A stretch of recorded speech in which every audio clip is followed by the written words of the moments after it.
नमस्कार दोस्तों, welcome to study 24 Bihar प्रधानाध्यापक भर्ती 2022। जी हाँ दोस्तों, बीपीएससी की ओर से नोटिफिकेशन आ चुकी है। हम लोग इस वीडियो में पूरा नोटिफिकेशन देखने वाले हैं। नोटिफिकेशन में कितनी सीटें हैं, कितनी योग्यता क्या है, सैलरी क्या है, सारा कुछ ऑनलाइन कब से शुरू होगा, इसके बारे में भी सारी जानकारी आपको उपलब्ध करवाई गई है। तो कैसे, कहाँ से क्या देखना है, मैं आपको सारा कुछ दिखाने वाला हूँ। तो देखने के लिए क्या करना है दोस्तों, आपको आपके अपने मोबाइल में गूगल क्रोम ब्राउज़र को खोलना है और आप चाहें तो rozgarbihar.com से डायरेक्टली आप डाउनलोड कर सकते हैं नोटिफिकेशन को, या फिर आप डायरेक्टली देख सकते हैं। या फिर दोस्तों आपके लिए बीपीएससी की वेबसाइट पे भी ये नोटिफिकेशन आ चुकी है। आप देख पा रहे होंगे, important notification, advertisement and instruction for applying online for the post of headmaster in senior secondary school under education department of government of Bihar. तो ये आपको डाउनलोड करना है। सबसे पहले यहाँ से डाउनलोड कर लेते हैं, या फिर डायरेक्टली लिंक rozgarbihar.com पे भी आपको उपलब्ध करवाया गया है। तो जैसे ही इसे डाउनलोड होता है, देखिए ये डाउनलोड का ऑप्शन आपको मिल जाता है, इसको डाउनलोड कर लेना है। तो ये देखिए दोस्तों, डाउनलोड हो चुकी है। पहले इस नोटिफिकेशन को देख लेते हैं, उसके बाद जो अप्लाई करने का तरीका है वो भी हम लोग इस वीडियो में देखेंगे, क्या क्या डिटेल्स आई हैं।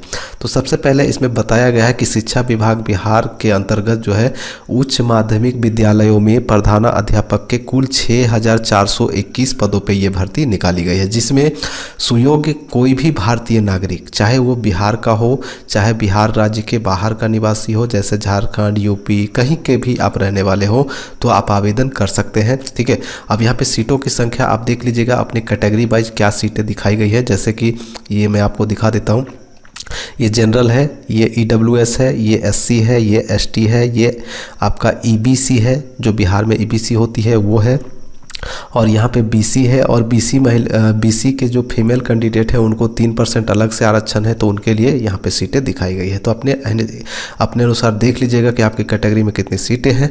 और यहाँ पे जो 35% महिलाओं को बिहार में अलग से आरक्षण है वो यहाँ पे दिखाया गया है। ठीक है, तो 2179 महिलाओं के लिए सीटें हैं। यहाँ पे 6021 को में माइनस करिएगा, यहाँ पे 2179 सीटें जो है आप ये महिलाओं के लिए आरक्षित की गई हैं। वहीं आप यहाँ पे देखेंगे तो यहाँ पे 128 सीटें जो दिखाई गई है फ्रीडम फाइटर्स के जो रिलेटिव हैं, नाती पोता नती, उनके लिए दिखाया गया है 128 सीटें। और जो दिव्यांग हैं उनके लिए यहाँ पे सीटें दिखाई गई हैं, जो विकलांग वगैरह हैं, जैसे दृष्टिबाधित, VI, विजुअल इफेक्ट वाले, और इनके DD वालों के लिए, OH वालों के लिए, और बहुदिव्यांग या मनोविकार वालों को यहाँ पे दिखाया गया है। अब यहाँ पे बात करें कि सैलरी कितनी मिलेगी, तो सैलरी जो देख पा रहे होंगे 35,000 रुपये दिखाया गया है, और साथ में अन्य भत्ते जो सरकार की ओर से मिलती है वो सब सारे अलाउंस आपको मिलेंगे। एजुकेशनल क्वालिफिकेशंस क्या है, तो एजुकेशनल क्वालिफिकेशंस में आप देखेंगे यहाँ पे सबसे पहले जो दिखाया गया है कि इसमें सबसे पहले दिखाया गया कि भारत का नागरिक होना चाहिए तथा बिहार राज्य का निवासी हो, मान्यता प्राप्त विश्वविद्यालय से कम 50% अंकों के साथ स्नातकोत्तर यानी कि पोस्ट ग्रेजुएशन होनी चाहिए, और अनुसूचित जाति जो SC ST के से रिलेटिव है, और या फिर अत्यंत पिछड़ा वर्ग से रिलेटेड है, पिछड़ा वर्ग से रिलेटेड है, या दिव्यांग है, या फिर महिला है, और या फिर EWS कैंडिडेट है, उन लोगों को 5% की छूट दी गई है, यानी 45% अंकों के साथ आपने PG कर रखा है तो आप आवेदन कर सकते हैं। इसके साथ साथ अतिरिक्त योग्यता में दिखाया गया है मान्यता प्राप्त संस्था से BEd की डिग्री होनी चाहिए, या आपके पास BSc एड की डिग्री होनी चाहिए, यानी जो है आपका BEd का डिग्री अनिवार्य है। और जो वर्ष 2012 या उसके बाद शिक्षक नियुक्त हुए थे बिहार में, उन लोगों के लिए दिखाया गया है शिक्षक पात्रता परीक्षा पास होना ही अनिवार्य है। तो टेट जो पास है शिक्षक 2012 के बाद, वो आवेदन कर सकते हैं। यहाँ पे वही सब सीटें जो दिखाई गई है क्वालिफिकेशंस, यहाँ पे हिंदी में दिखाया गया है, यहाँ पे अंग्रेजी में दिखाया गया है। अब यहाँ पे बात करें अनुभव की, ठीक है, अनुभव भी आप मांगा गया है। तो आप देखेंगे राज्य सरकार के विद्यालय में पंचायती राज संस्था या फिर एवं नगर निकाय संस्था अंतर्गत माध्यमिक शिक्षक के पद पर न्यूनतम 10 वर्षों की लगातार सेवा जिन्होंने दी है, उन लोगों के लिए ये फॉर्म भर सकते हैं। और CBSE या ICSE या BSEB के से अस्थायी संबद्धता प्राप्त विद्यालय में माध्यमिक शिक्षक के पद पर न्यूनतम 12 वर्ष की लगातार सेवा जिन्होंने कर रखी है उनको भी आवेदन करने का मौका दिया गया है। ठीक है, चाहे ये जो बोर्ड दिखाया गया है CBSE, ICSE या BSEB, तो जो प्राइवेट स्कूल्स हैं तो उनके भी शिक्षक इसमें आवेदन कर सकते हैं, लेकिन 12 वर्षों का अनुभव मांगा गया है।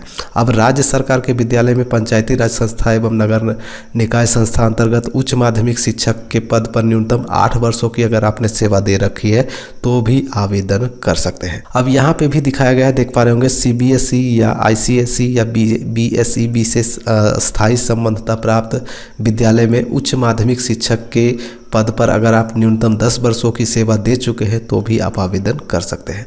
और उक्त अवधि की गणना योगदान की तिथि अथवा प्रशिक्षण अर्हता प्राप्त करने की तिथि जो बाद की तिथि हो के आधार पर की जाएगी। अब यहाँ पे यही सबसे इम्पोर्टेंट है, जो शिक्षक हैं उन लोगों के लिए सबसे इम्पोर्टेंट यहाँ पे ही ये इससे बहुत सारे शिक्षकों को फ़ायदा भी होगा, बहुत सारे शिक्षकों को नुकसान भी होने वाला है।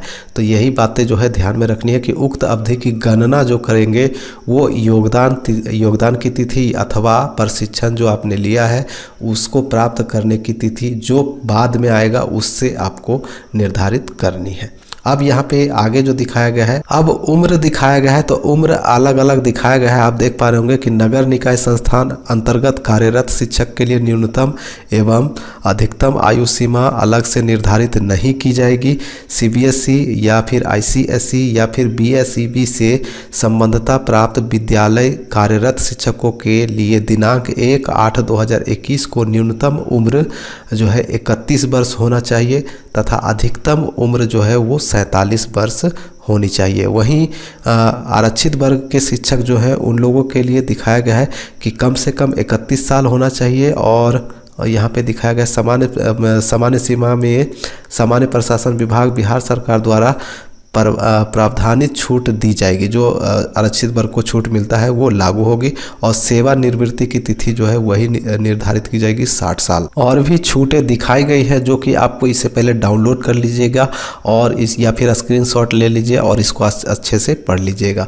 अब यहाँ पे आगे बढ़ते हैं तो चयन प्रक्रिया जो है आपकी लिखित परीक्षा ली जाएगी। देख पा रहे होंगे लिखित परीक्षा में सुयोग्य उम्मीदवारों के चयन के लिए आयोग द्वारा लिखित परीक्षा का आयोजन किया जाएगा।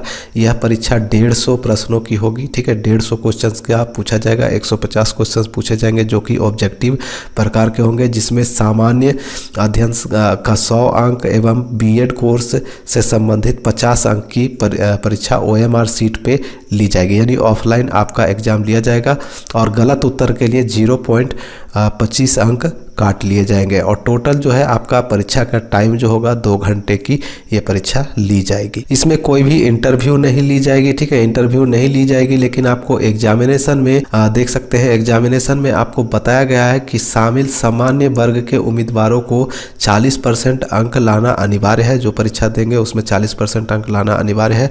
वहीं पिछड़ा वर्ग के उम्मीदवारों को 36.5% अंक लाना अनिवार्य है और अत्यंत पिछड़ा वर्ग के उम्मीदवारों को 34% अंक लाना अनिवार्य है। SC ST महिलाओं को दिखाया गया है। SC ST और महिलाओं तथा जो दिव्यांग हैं उन लोगों को 32% अंक लाना अनिवार्य होगा। सिलेबस अगर आप डाउनलोड करना चाहते हैं तो आप BPSC की वेबसाइट से भी डाउनलोड कर सकते हैं या फिर रोजगार बिहार के वेबसाइट से भी आप आसानी से डाउनलोड कर सकते हैं। अब यहाँ पे आगे बढ़ते हैं तो देखिएगा, अगर आप आरक्षण का दावा करते हैं तो ऑनलाइन फॉर्म में आपको अपना जो कैटेगरी है उसका कोड आपको डालना होगा, तभी आपको आरक्षण का लाभ मिलेगा।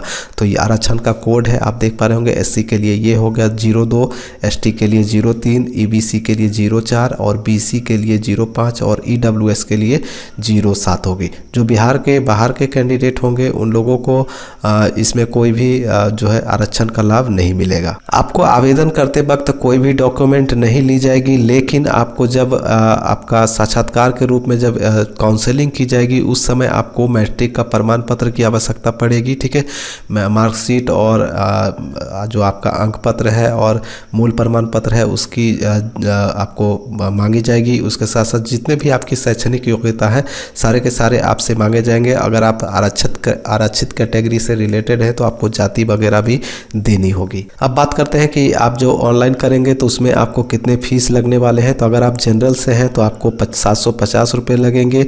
केवल बिहार राज्य के जो SC ST हैं उन लोगों को 200 रुपये लगेंगे और जो बिहार के बाहर के हैं उनको 750 रुपया ही लगेगा। वहीं बात करें बिहार राज्य के अस्थायी निवासी सभी आरक्षित अनारक्षित वर्ग की जो भी महिलाएं हैं उनको 200 रुपये जो है फीस लगेगी। ठीक है, जितने भी महिला हैं चाहे वो आरक्षित वर्ग से हो या फिर जनरल वगैरह से हो, सभी महिलाओं को 200 रुपया ही लगेगा। वहीं जो दिव्यांग वगैरह है 40% से अधिक उनको भी 200 रुपया ही लगेगा। इसके साथ साथ उपयुक्त परीक्षा शुल्क के अतिरिक्त विभिन्न बैंकों द्वारा अगर कोई चार्ज लिया जाता है तो वो भी आपको ही देना पड़ेगा। और वहीं बात करें ऑनलाइन कब से होगी, तो ऑनलाइन की डेट जो है दे दी गई है। आप देख पा रहे होंगे ऑनलाइन प्रारंभ करने की तिथि 5/3/2022 से शुरू होगी और लास्ट डेट जो होगी दिनांक 28/3/2022 तक आप ऑनलाइन कर सकते हैं। और इसमें कोई भी हार्ड कॉपी आपको भेजने की आवश्यकता नहीं है, सिर्फ ऑनलाइन ही करना है, ज़्यादा कुछ नहीं करना है। अगर आपका रजिस्ट्रेशन देख सकते हैं, रजिस्ट्रेशन के बाद रजिस्ट्रेशन डाटा को एडिट करने का ऑप्शन रहेगा जो पेमेंट करने के पूर्व तक ही उपलब्ध होगा। लेकिन अगर आप फाइनल सबमिट कर देते हैं तो आपका ये जो है आपका एडिटिंग नहीं होगा। इसके लिए अलग से फिर डेट निकाली जाएगी जो कि आप देख पा रहे होंगे दिखाया गया है। अंतिम निर्धारित तिथि के बाद दिनांक 4/4/2022 तक का समय दिया जाएगा जिसमें आप एडिटिंग कर पाएंगे। ऑनलाइन करते वक्त देखिए आपको डॉक्यूमेंट्स भी अपलोड करनी है, जैसे कि मैट्रिक का डिटेल जो यहाँ पे दिखाया गया, मैट्रिक वगैरह जो भी आपकी शैक्षणिक योग्यता है उसकी आपको अपलोडिंग भी करनी है। और यहाँ पे आगे जो है अब तो कुछ दिखाया नहीं गया है, तो अब फिर से चलते हैं हम लोग ऑफिशियल वेबसाइट पे और जो इंस्ट्रक्शन था ऑनलाइन का उसे हम लोग डाउनलोड करेंगे। तो यहाँ पे देखिए इसे पहले क्लोज करते हैं और ये जो है वेबसाइट का इंस्ट्रक्शंस जो दिखाई गई है देख सकते हैं, इंस्ट्रक्शन फॉर अप्लाइंग ऑनलाइन, बस इस पर क्लिक करके भी आप इसे डाउनलोड कर लीजिएगा। तो बिल्कुल ये देखिए डाउनलोड हो रहा है और इसमें दिखाया गया कि आप कैसे ऑनलाइन वगैरह कर सकते हैं, इसकी पूरी डिटेल इसमें दिखाई गई है। तो इसे डाउनलोड करना चाहें तो आप लोग डाउनलोड कर लीजिएगा। और हेल्पलाइन नंबर भी आपको दिखाया गया, अगर आपको किसी भी प्रकार की दिक्कत होती है ऑनलाइन वगैरह करने में तो इस नंबर पे संपर्क आप कर सकते हैं। नंबर नोट कर लीजिएगा 9297373913। तो इस नंबर पे भी कॉल करके पूरी जानकारी आप प्राप्त कर सकते हैं। उम्मीद करता हूँ वीडियो आपको अच्छी लगी होगी। स्टेप बाय स्टेप ऑनलाइन कैसे करना है इसका वीडियो जल्द ही आपके लिए लाया जाएगा। तो मैं मिलूंगा नेक्स्ट वीडियो में नेक्स्ट अपडेट के साथ, तब तक के लिए बाय, जय हिंद।